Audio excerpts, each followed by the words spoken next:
Irmãos, um dos maiores ídolos da nossa geração não é o dinheiro, o sucesso ou o poder. Um dos maiores ídolos da nossa geração é o relógio. Nós perdemos a capacidade de esperar. E quando perdemos a paciência, nós tentamos roubar o lugar que é de Deus. Eu digo isso porque nós estamos caminhando na nossa série de sermões chamada Firmeza e Esperança em um Mundo de Crise, fazendo exposições na segunda carta do apóstolo Pedro. Hoje nós entraremos no nosso quarto sermão.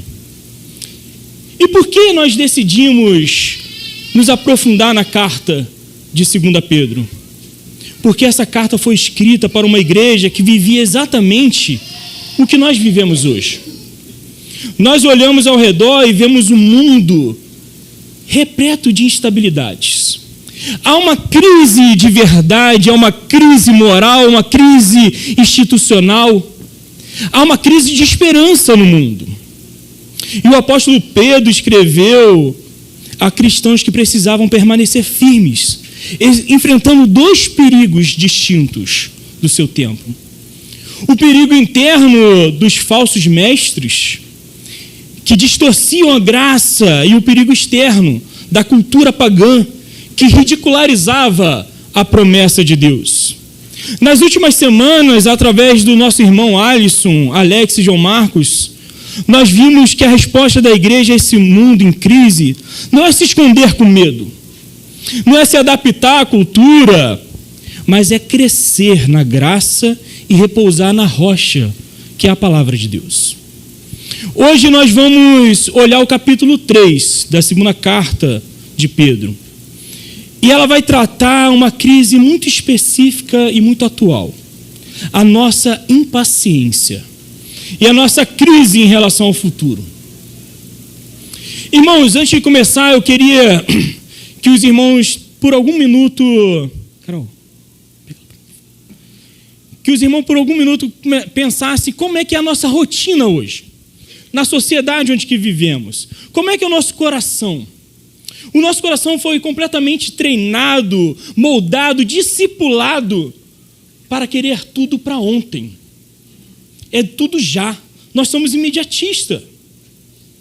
O mundo inteiro ao redor foi construído com um único objetivo: diminuir o tempo entre aquilo que desejamos e a satisfação imediata da realização desse desejo. Nós pegamos no nosso celular e em alguns minutos nós mandamos uma mensagem por aplicativo e pedimos um prato de comida. E se o aplicativo disser que vai demorar 30 minutos, nós já achamos que é muito tempo. E quando chegar ao 31, passou-se 31, 32, 35 minutos, já desesperamos. Nós já vamos na porta, vamos ver se o motoboy buzinou e a gente não viu. Vamos abrir o app e vamos mapear lá e ver lá a localização do motoboy para ver se ele não está roubando o nosso lanche. Nós vamos mandar a mensagem reclamando com a loja, falando: você está atrasando, porque para a gente é horrível esperar. A gente manda uma mensagem no WhatsApp e se a mensagem não chegar, a gente já fica preocupado. Será que acabou minha internet? Será que eu estou sem dinheiro? Será que a pessoa não recebeu? Se for algo urgente, a pessoa não vê, então acabou. Apareceu os 2 pontinhos azuis e a pessoa não respondeu. Ah, que desespero. Por que será que ela não respondeu? Será que eu falei alguma coisa errada? Será que ela está chateada comigo? Será que foi alguma coisa que eu disse ontem?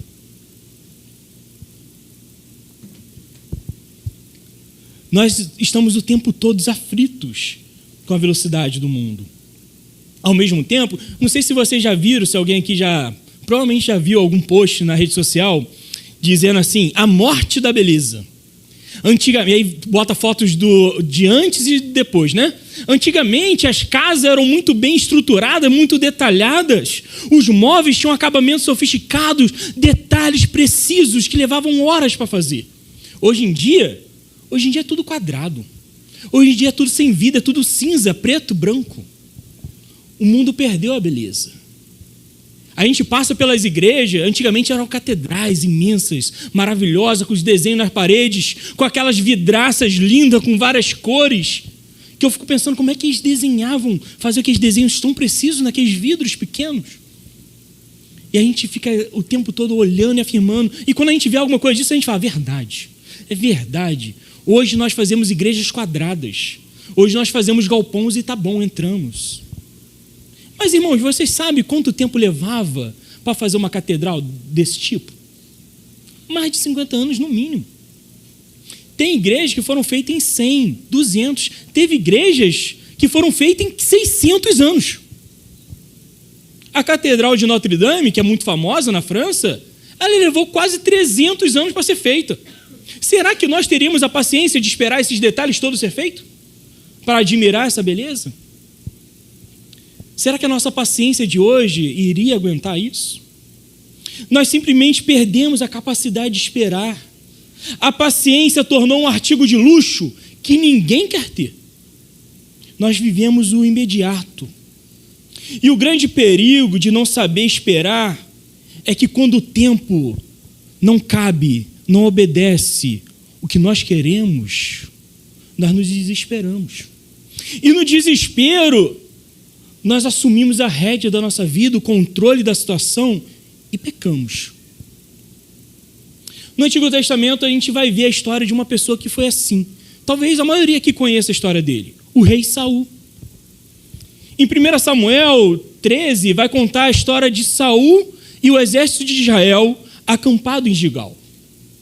E a história diz que ao fronte deles, de frente a eles, tinha um grande exército filisteus, armados até os dentes.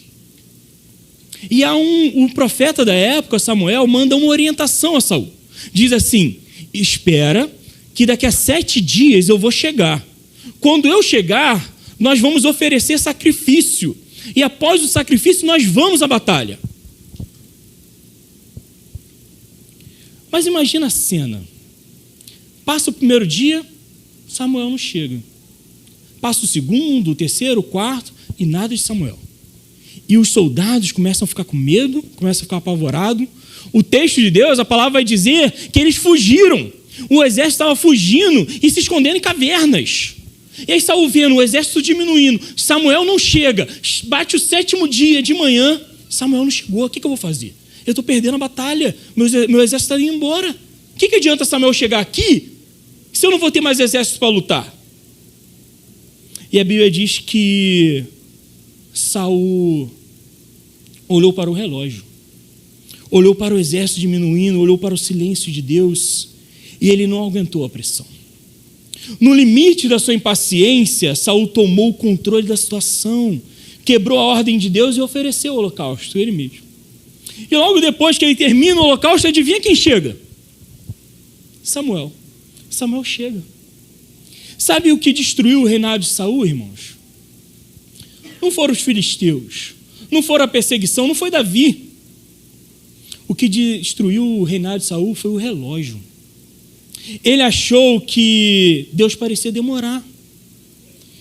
Ele achou que a demora de Deus significava abandono. Ele viveu pelo pânico, não pela promessa. Irmãos, por que eu estou contando essa história? Porque eu estou fazendo essa narrativa antes da gente começar a pregação. Porque o grande problema da nossa geração é quando nós pegamos a impaciência de Saul e misturamos com a ansiedade digital da nossa vida, do nosso tempo moderno, e tentamos aplicar isso no calendário de Deus. O tema da nossa pregação hoje é o calendário de Deus. Quando o Senhor não responde a nossa oração no nosso ritmo, quando a promessa da volta de Jesus, que vai destruir, acabar com toda a injustiça do mundo, parece demorar séculos, o nosso coração corrompido começa a murmurar. Nós começamos a agir como se o silêncio de Deus significasse que a promessa falhou. Mas nós precisamos lembrar que Deus é paciente porque Ele é eterno. Nós somos ansiosos porque nosso tempo acaba. A nossa vida é um sopro, nós temos prazo de validade. Mas Deus é o dono do tempo. Hoje, na segunda carta de Pedro, vai confrontar diretamente esse desespero. Ela vai nos ensinar que o calendário de Deus não é marcado por atrasos. O calendário de Deus é marcado por misericórdia. Convido os irmãos a abrirem a palavra do Senhor. Segunda carta de Pedro, no seu capítulo 3.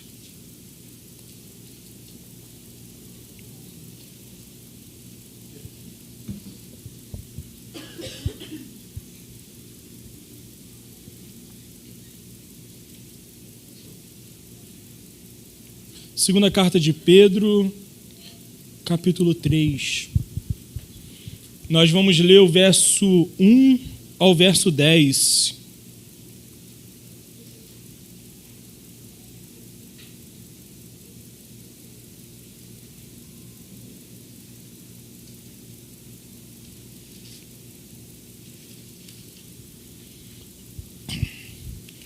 Assim diz o texto: Amados, esta é agora a segunda carta que escrevo a vocês. Em ambas procuro, com lembranças, despertar a mente esclarecida de vocês, para que se lembrem das palavras que anteriormente foram ditas pelos santos profetas, e também se lembrem dos mandamentos do Senhor e Salvador que os apóstolos de vocês lhe ensinaram. Antes de tudo, saibam que nos últimos dias virão escarnecedores com as suas zombarias, andando segundo as suas próprias paixões, e dizendo: onde está a promessa da sua vinda? Porque desde que os pais morreram, todas as coisas permanecem como desde o princípio da criação.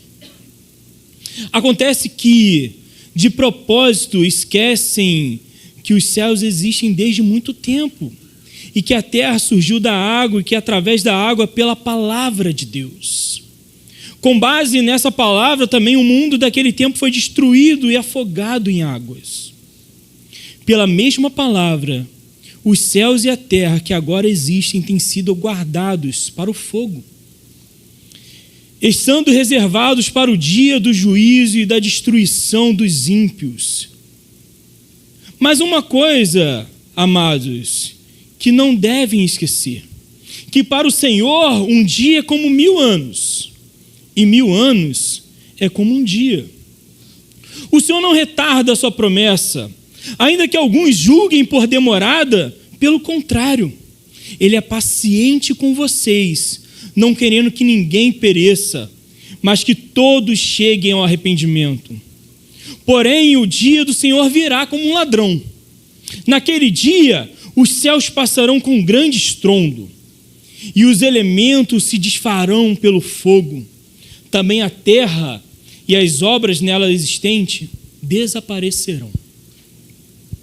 Irmãos, para entendermos o peso desse texto, nós precisamos lembrar o contexto que essa carta foi escrita, o contexto que essa igreja estava vivendo. Como vimos nos domingos anteriores, o apóstolo Pedro está escrevendo para cristãos que estão pressionados por dois lados. No capítulo 2, que o pastor João Marcos pregou semana passada, Pedro alertou sobre os falsos mestres, que estavam corrompendo a igreja de Deus. Homens que prometiam liberdade, mas que eram escravos da corrupção, viviam ganância e desejos desordenados. Agora, no capítulo 3, o ataque não é apenas a pureza da igreja, mas contra a esperança da igreja. Pessoas começaram a zombar das promessas da vinda de Jesus. E Pedro junta essas duas coisas: a corrupção moral, do capítulo 2, e a dúvida escatológica, a dúvida do final dos tempos, do capítulo 3. É a mesma doença. E nós vamos tentar entender isso essa noite. Olhe comigo o verso 3 do capítulo 3 que lemos. Ele diz assim: nos últimos dias virão escarnecedores, que zombarão, andando segundo as suas próprias paixões. A primeira coisa que precisamos entender, esclarecer aqui, é essa ideia dos últimos dias.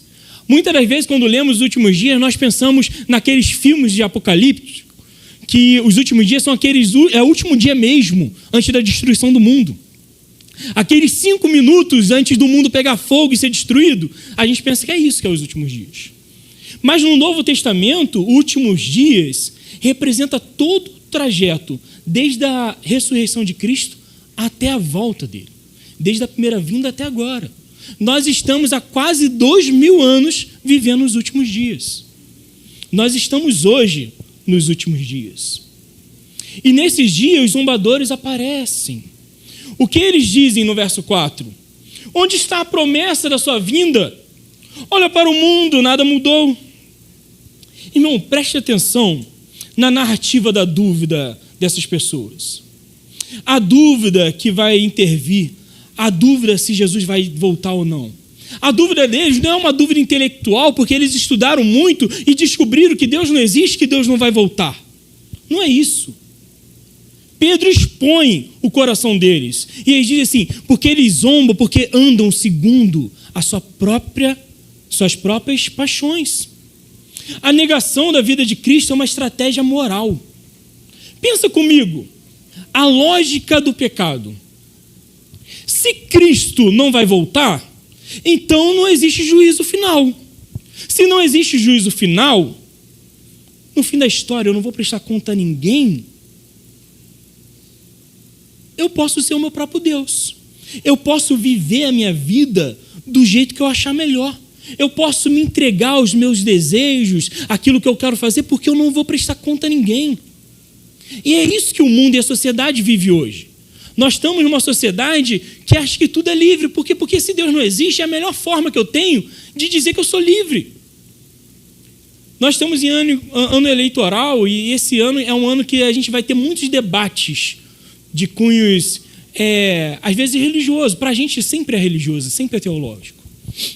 E é muito engraçado que quando a gente vai debater algumas coisas que são princípios cristãos, as pessoas falam assim, mas para mim aí a verdade é relativa. Para mim é isso. E se Deus não existe, realmente a verdade é relativa. Você pensa comigo. Hoje as nossas leis são pautadas nas leis mosaicas cristãs. É a lei cristã que rege a nossa lei hoje.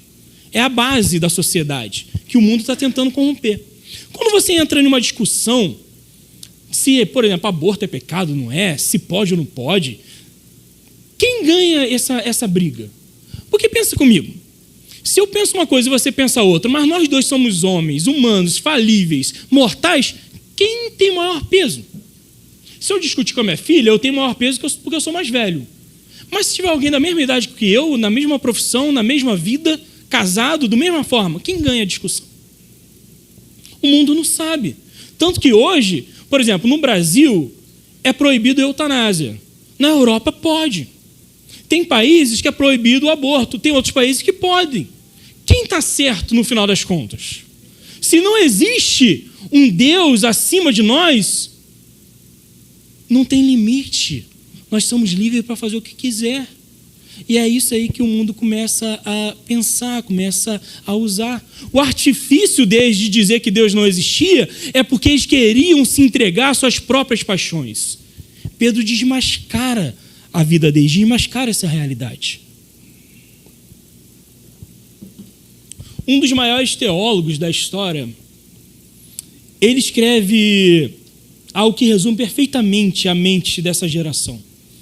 João Calvino disse assim, certa vez: assim que o temor do juízo divino é removido da mente, somos lançados em um estado de silenciosidade desenfreada. O homem só peca com liberdade quando convence a si mesmo de que Deus não irá julgar. Se não tem um Deus que vai julgar, eu posso fazer o que eu quiser. E é exatamente isso. A zombaria não é um fruto intelectual, é um escudo para proteger o nosso pecado. Eles não querem que Cristo venha como juiz, porque o futuro governado por Cristo significa que o presente não pertence mais a eles.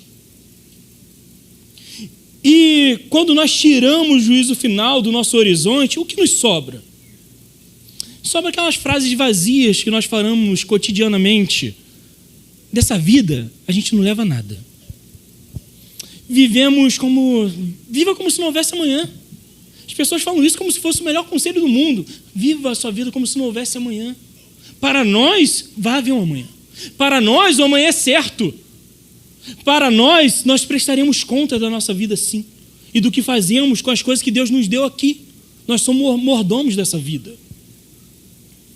A própria música brasileira, a cultura diz isso. E é interessante você ver como uma carta que foi escrita há milhares de anos atrás para uma igreja lá em Roma é real e atual para a gente hoje também. Se encaixa na nossa vida hoje. Se você ligar o rádio, Você provavelmente vai ouvir uma música famosa do Lulu Santos que vai dizer assim: eu vejo a vida melhor no futuro. Vamos viver tudo que há para viver.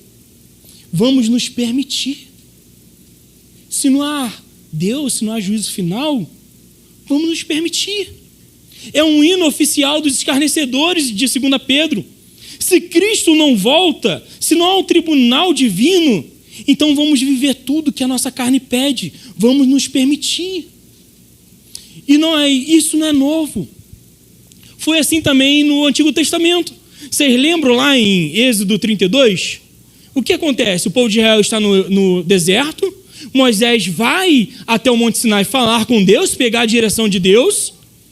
Moisés vai, ele fica 40 dias. Irmãos, 40 dias. Nós estamos falando 40 dias para um povo que ficou 40 anos no deserto.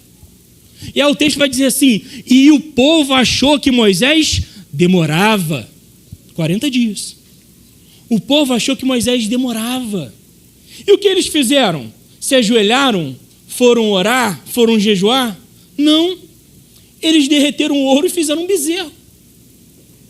Eles se corromperam numa festa carnal, cheia de imoralidade. O coração do homem caído funciona assim.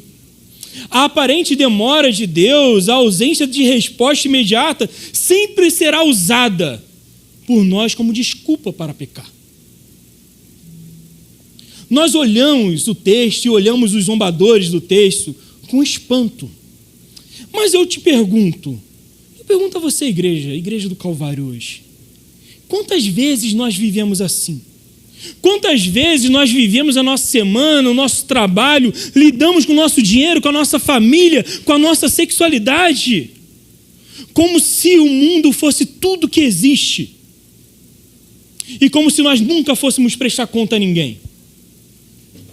Vivemos uma vida como se eu faço o que eu quero, eu faço do meu jeito.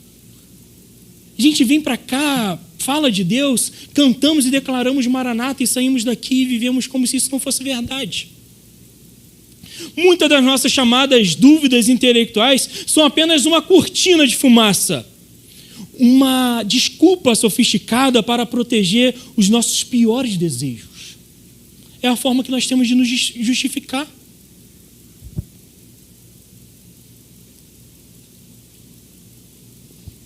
Agora veja o argumento que o mundo vai usar para tentar nos convencer que estamos errados de esperar a volta de Jesus. No verso 4, o texto vai dizer assim: desde que os pais dormiram, todas as coisas permanecem desde o princípio da criação. Vai dizer que você nunca ouviu isso? Você que é antigo de cristianismo, antigo na igreja, que você nunca ouviu isso. Rapaz, a minha avó falava que Jesus estava voltando. Jesus está vindo em câmera lenta. Está muito lento. Vê se isso não é uma verdade que o mundo diz e o mundo prega. É isso que os escarnecedores estão dizendo. Você está esperando a volta de Jesus? Desde que meus pais morreram. O mundo é o mesmo, nada mudou. Essa é a argumentação deles. O argumento dos zombadores é o mesmo argumento de Cazuza, que vai dizer assim: o futuro repete o passado. Eu vejo um museu de grandes novidades. O mundo, o tempo, não para. A nossa sociedade hoje é o reflexo. Nós pensamos do mesmo jeito. O mundo está zombando da volta de Jesus do mesmo jeito. Para eles, o mundo não para. Para eles, nada mudou. O mundo olha para a história e diz que é um grande ciclo sem sentido e que Deus não se mete aqui. Deus não se mete aqui, as coisas acontecem, Ele deixou. E o mundo está rodando. Nós fomos ensinados a pensar assim, irmãos. Quanto mais nós que vivemos no Brasil, nós ligamos a TV, vemos o jornal, vemos os escândalos de corrupção, de injustiça. Nós vemos o ímpio prosperando e a gente costuma com aquele velho ditado. Eu tenho um amigo que fala muito isso. No Brasil, tudo termina em pizza. Não importa o problema que está resolvendo. No final, tudo vai terminar de pizza. Somos discipulados pela impunidade e, sem perceber, o nosso coração transfere esse cinismo político e social para o Deus Todo-Poderoso. O zombador acha que o juízo final também vai acabar em pizza. Mas olha a resposta de Pedro no verso 5. Porque deliberadamente esquecem. Irmãos, o esquecimento espiritual é fatal. É por isso que no verso 1 e 2, Pedro vai dizer que o objetivo dessa carta é despertar a memória. A memória da vida cristã não é apenas uma nostalgia que você lembra de um evento que você foi há 10 anos atrás. A memória é a disciplina de sobrevivência. Lembrar é resistir. O cristão que se esquece da promessa de Deus é engolido pelo cinismo do mundo. Pedro nos lembra de 2 grandes eventos, a criação e o dilúvio. Por enquanto que o mundo está dizendo assim, desde que o mundo foi criado, é tudo a mesma coisa. O mundo vai girando. Pedro vai lembrar, não, no princípio, Deus criou o mundo, tirou o mundo das águas. E no princípio, a mesma palavra de Deus, essa mesma água, julgou o mundo. Ele está falando do dilúvio. Não foi sempre assim. Não foi tudo a mesma coisa. E no verso 7, ele vai dizer que o mundo está reservado como um tesouro, guardado a palavra de Deus para o dia do juízo. Deus já julgou o mundo. E o mundo que vivemos hoje está aguardando, está guardado por Deus para o dia do juízo. Esse dia virá, esse dia é real. Confundir a estabilidade diária do mundo com a ausência de Deus é o erro mais fatal que o ser humano pode cometer. A paciência não significa indiferença.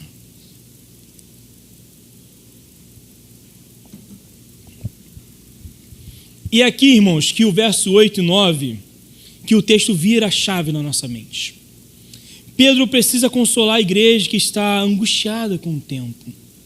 E ele diz: há todavia uma coisa, amados, que não deveis esquecer, que para o Senhor um dia é como 1000 anos, e 1000 anos é como um dia. O que isso quer dizer? Quer dizer que Deus não tem problema com matemática? Não quer dizer que o calendário de Deus é celestial. Deus não percebe a história como nós percebemos. Tem estudos modernos que já comprovam que o nosso cérebro humano distorce a realidade do tempo. Pensa comigo, se você ficar 10 minutos, 20 minutos na fila do mercado, ou na fila de um banco, ou resolvendo qualquer burocracia da sua vida, em um órgão público principalmente, aqueles 20 minutos parecem uma eternidade. Parece que não passa. Se tirarem teu celular, então fala assim, ó, aqui não pode celular não. No banco, por exemplo, teoricamente não pode mexer no celular. Você tem que ficar na fila ali quietinho. 20 minutos é uma eternidade. Mas 5 horas com os amigos, num lugar muito legal, se divertindo, brincando, conversando, parece que passa em segundos. A nossa mente humana muda isso. A nossa mente humana relativiza o tempo. A mente humana se desespera com o tic-tac do relógio. Somos reféns da sequência de segundos, um após o outro. Mas Deus governa o mundo, a história inteira, do início ao fim, de cima. Ele não está sendo esmagado pelos ponteiros do relógio. Irmãos, nós temos um ditado muito famoso que nós constantemente usamos e até mesmo usamos na nossa roda de oração ou até mesmo para consolar um irmão. Nós batemos nas costas do irmão que está passando por alguma coisa e diz assim, fica tranquilo, porque Deus tarda, mas nunca falha. Vai dizer que você nunca falou isso para ninguém, ou pelo menos nunca ouviu isso de ninguém. Mas a verdade dura da Escritura, da Bíblia, é que esse ditado está redondamente enganado. Deus não tarda. Achar que Deus está tardando ou atrasado é exatamente o erro dos zombadores daquela época. Deus nunca se atrasou nem um segundo sequer na história da humanidade, na história do universo. Olha o que o verso 9 vai falar. Não retarda o Senhor a sua promessa, como alguns julgam demorada. Pelo contrário, ele é longânimo para convosco, não querendo que nenhum pereça, senão todos cheguem ao arrependimento. Preste atenção nisso. A demora de Deus não é esquecimento. A demora de Deus não é incapacidade ou incompetência de resolver os problemas. A demora de Deus é paciência evangelística. O calendário de Deus é moral, ele não julga cedo demais, nem tarde demais. A justiça de Deus é precisa. Às vezes nós olhamos a maldade no mundo e queremos que Jesus volte agora. Se possível hoje, às 9 horas da noite, volta, vem aqui, termina, acaba com essa maldade. Para acabar com tudo, nós queremos paz. Mas se ele não encerrou a história ainda, não é porque ele tolera o mal como se o mal fosse uma coisa pequena. É porque a paciência dele abre espaço para que pecadores como eu e você sejamos alcançados pela graça de Deus. Um grande escritor também famoso, C.S. Lewis, em seu livro Cristianismo Puro e Simples, explicou essa demora de um jeito que, se você ler uma vez, você nunca vai esquecer. Deus vai intervir neste mundo, diz ele. Mas eu pergunto, se as pessoas que pedem que Deus interfira aberta e diretamente no nosso mundo, percebe o que será quando ele o fizer? Quando o autor entrar no palco, a peça acaba. Deus está retendo a sua vinda para nos dar a chance de escolher de que lado nós vamos estar. Que coisa maravilhosa, irmãos. Cada novo dia, cada vez que você acorda, cada manhã que o sol nasce e Jesus não rasgou os céus e desceu aqui, é uma prova que a Bíblia não falhou. É o autor da vida segurando as cortinas do palco, dando tempo para que seu vizinho, seu colega de trabalho, seu marido, sua esposa, ou até mesmo você, mude de lado antes que a peça acabe. O que nós chamamos de demora de Cristo não cancela o juízo. Ela chama ao arrependimento. Ela não autoriza o pecado. Ela revela a imensidão da misericórdia de Deus. Jesus não está demorando. Ele está tendo misericórdia daquelas pessoas que você ama, que eu amo, que nós ainda nem falamos de Jesus para ela, que nós ainda nem evangelizamos, que nós ainda nem falamos que não há vida fora dele. Ele está aguardando eu e você tomar essa atitude. Mas o tempo da paciência, irmãos, tem um limite. A misericórdia é estendida hoje, mas no verso 10 nós vemos o choque da realidade. Ele diz assim: virá no entanto como um ladrão o dia do Senhor. Eu te pergunto, como é que o ladrão vem? Ele manda um e-mail, ele manda uma carta, ele vai te mandar um WhatsApp te avisando assim, ó, hoje à noite, prepara aí, deixa a tua janela aberta porque eu vou passar aí. É assim que o ladrão vem? O que o Pedro está querendo dizer é que vai ser algo inesperado, vai ser algo avassalador. Naquele dia, os céus passarão com grande estrondo, e os elementos se desfarão pelo fogo, também a terra e as obras que nela existem desaparecerão. Isso é o que Pedro está dizendo no verso 10. Tem traduções que vai dizer que a terra e as suas obras serão expostas e achadas. A ideia principal aqui, irmãos, não é que Deus odeia a criação, não é que Deus odeia o mundo. Pelo contrário, ele criou esse mundo aqui e disse que tudo que ele criou era bom. O planeta, tudo que ele fez. Deus ama o mundo que ele criou. A ideia do fogo aqui aponta um juízo purificador, radical de Deus. Significa que tudo, absolutamente tudo, será exposto diante de Deus. As obras humanas, os motivos escondidos do seu coração, os segredos debaixo do tapete, as intenções que ninguém viu. Aquilo que parecia indestrutível será abalado. Aquilo que parecia oculto será colocado à luz do sol, nos holofotes divinos. A história será julgada, o dia do Senhor virá. O dia da verdade, onde toda hipocrisia ficará de pé. Então, irmãos, a grande pergunta que esse texto joga no nosso colo hoje não é a curiosidade escatológica de como vai ser no final dos tempos, de quantos dias faltam, quando Jesus vai voltar, se nós sabemos a data precisa disso. A pergunta principal que nos passa é: como eu e você seremos encontrados nesse dia? Não importa se for amanhã ou se for daqui a 10 anos. Como eu e você seremos encontrados nesse dia? Caminhando para o final, irmãos. Diante da santidade de Deus, que vai queimar as impurezas do mundo, como nós podemos ter esperança? Quando olhamos o quanto nós somos pecadores limitados, o quanto realmente nós saímos daqui, o que nós fazemos é pecar, é desejar o pecado, é pensar nisso. Como podemos ter esperança sabendo que o próprio Cristo virá novamente e Ele vai julgar esse mundo? Como nós podemos ter a certeza absoluta que não seremos consumidos no dia do juízo, no dia que Ele destruirá tudo? Nós só precisamos olhar para o que aconteceu numa sexta-feira, fora dos portões da cidade, fora de Jerusalém. Nós precisamos olhar para a cruz.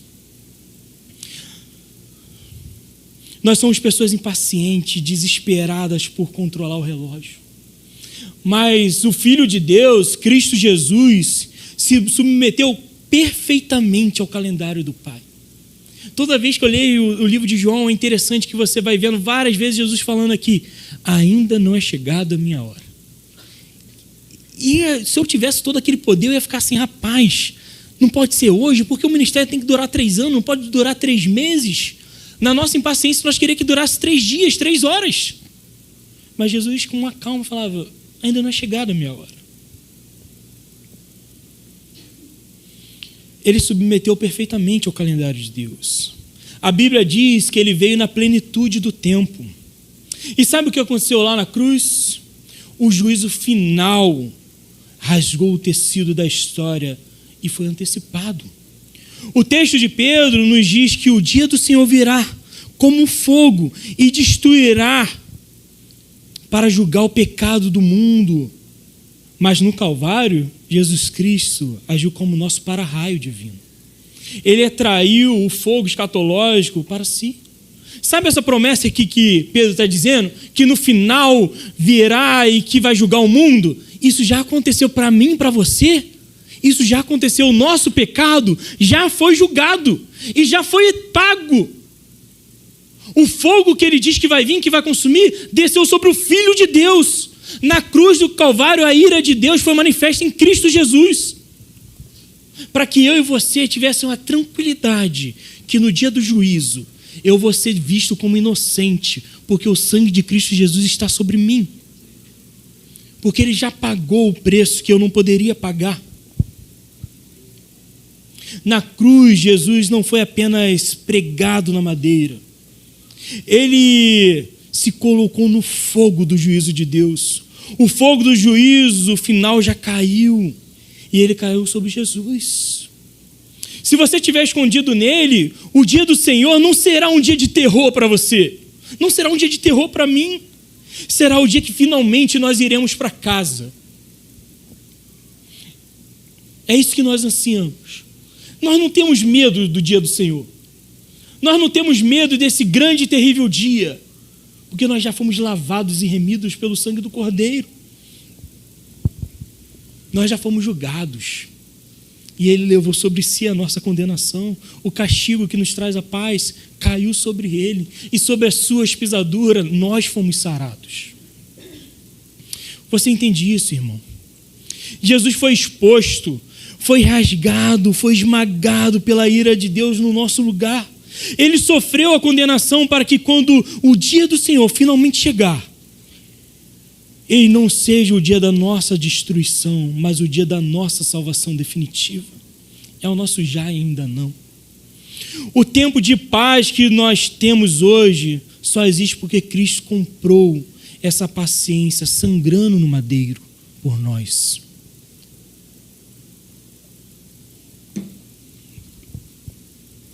E eu quero terminar essa pregação, essa palavra, aplicando isso para 2 grupos que estão presentes aqui essa noite. Primeiro, para você que já é um cristão, você que é membro dessa igreja, nós precisamos nos arrepender da nossa impaciência. Para de interpretar a impaciência de Deus como ausência. Para de viver a sua vida e construir seus projetos e gastar o seu dinheiro como se este mundo caído fosse a sua casa permanente. Você vai prestar contas a Ele. Nós estamos aqui de passagem. Se Cristo ainda não voltou, a resposta de Pedro é clara. É porque Ele ainda está salvando vidas. E a pergunta que eu faço a mim e a você: a paciência de Deus tem produzido em nós acomodação ou arrependimento? O que você tem feito com o tempo que Deus te deu? Use os dias restantes até a volta de Cristo, não para se afundar em pecado, mas para viver a missão de Deus anunciando: o Rei está voltando, o Rei virá. É esse o desejo do nosso coração. Acorda, igreja, acorda, irmãos. Se nós fomos justificados, o que nós queremos é que Deus justifique mais pessoas. Olha na sua vida, olha ao seu redor, as pessoas que você diz amar, as pessoas que você manda uma mensagem no aniversário, ao final do ano chegando, mensagem de Natal, Ano Novo, falando: eu te amo tanto, você é fundamental na minha vida. E quantas vezes você falou de Jesus para ele? E quantas vezes você mostrou o caminho? E quantas vezes você pregou o evangelho? Nosso amor é falho, mas Deus está querendo abrir nossos olhos essa noite mais uma vez. E o segundo é para você que está aqui hoje e ainda não entregou a sua vida a Jesus. Talvez você olhe para a injustiça da cidade, talvez você olhe para o sofrimento da sua família e para os anos que se passam sem resposta e conclua: Deus não se importa. Deus nunca fará nada em relação a isso. A palavra de Deus te responde essa noite. O silêncio dele não é ausência. O fato do juízo de Deus ainda não ter chegado na sua vida não significa que tudo vai acabar em pizza. Ele virá. Mas sabe o que Deus, a sua infinita graça, te oferece hoje, enquanto ele ainda não voltou? Ele te oferece tempo para arrependimento. Cada dia que você acorda, cada batida do seu coração, cada fôlego de vida em seus pulmões, não é apenas um dia a mais na sua agenda, é um presente da paciência divina de Deus. É o próprio Deus sussurrando para você: volta para mim, volta para casa, vem para cá, esse é o teu lugar. A cada dia que ele te acorda é mais uma chance que ele está te dando de se achegar a ele, de entregar sua vida a ele. Faça isso essa noite. Volte para Jesus, volte para Cristo, o seu olhar. Não despreze, irmãos, a paciência do Senhor. Renda-se a Cristo Jesus hoje. Esconda-se na obra da cruz, para que o dia do Senhor seja para você um dia de alegria e não de condenação. Irmãos, sem Cristo o tempo é apenas um inimigo cruel que nos aproxima da morte e do juízo. É isso que o mundo vê. O tempo vai passando, a gente vai envelhecendo e cada dia estamos chegando mais próximo à morte e o juízo. Mas escondidos em Cristo, escondidos no seu sacrifício, perdoados por Cristo Jesus, o tempo se torna para nós palco da misericórdia de Deus, nos preparando para cada dia, para a glória que certamente virá. Para a gente é uma certeza. Que o Senhor crave isso no nosso coração, essa certeza que Ele virá e nós estaremos com Ele na glória. Não por mérito nosso, mas por mérito do que Ele fez na cruz do Calvário.